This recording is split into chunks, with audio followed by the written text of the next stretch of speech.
America is never wholly herself unless she is engaged in high moral principle. We as a people have such a purpose today. It is to make kinder the face of the nation and gentler the face of the world. It's part of what we were talking about. President George H.W. Bush at his own inauguration in '89. This week, Bush is being remembered as the last of his kind, and a stark difference to the leadership style of our current president. While Bush 41 encouraged that kinder, gentler nation, President Trump came into office with his talk of American carnage at his inauguration, having already declared the American dream, in his words, is dead. And as the Washington Post headline points out, quote, honorable, gracious, and decent, in death, Bush becomes a yardstick for President Trump.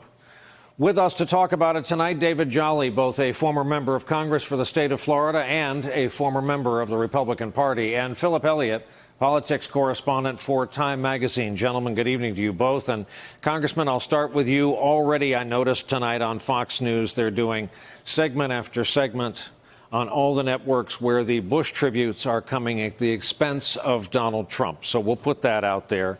You spoke today about how 41 has elevated our country in death. He has. Look, we are recognizing tonight a loss of, frankly, adult children who lost their father, grandkids who lost their grandfather, a nation who lost a president.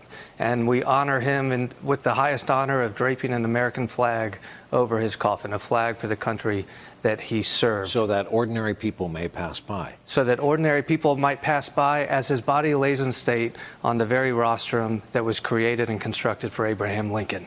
But we also recognize that Bush 41 was a member of a very exclusive club. And if we are honest tonight, it is a club that really does not hold much respect for the current occupant of the White House, Donald Trump. The gift that Bush 41 gave us tonight, not Donald Trump, but gave us as a country, is that he invited Donald Trump into that club. Donald Trump will be a part of the memorial services for Bush 41, honoring alongside Donald Trump's predecessors the passing of Bush 41. We know the tension. We know the very strong disconnect between the Bush family and Donald Trump. But Bush 41 in his passing gave us as a nation the gift of reminding us of civility and the ability to invite others in despite our differences. Phil, of all things, Trump mocked Points of Light, the volunteer and civic and charitable organization that has raised so much and changed so many lives. So we'll start the conversation there by way of saying, I wish Wednesday were going to be just a simple way of everyone reminiscing about another president and another time, but it's going to be fraught in so many ways. As you pointed out earlier today, first time we think we will have Trump and Hillary Clinton in the same place since Inauguration Day. That is correct, and that is going to be a very awkward conversation, to say the least. President Trump continues to have rallies declaring that he wants Hillary Clinton to be locked up. It'll be on everyone involved to see how much of an adult they can be.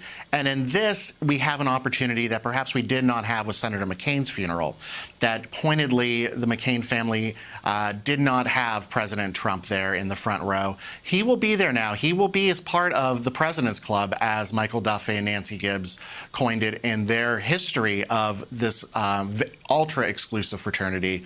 And it's going to be interesting to see if President Trump rises to the occasion. He has been known to do so. In fleeting moments, he has been known to comport himself to the norms of the office.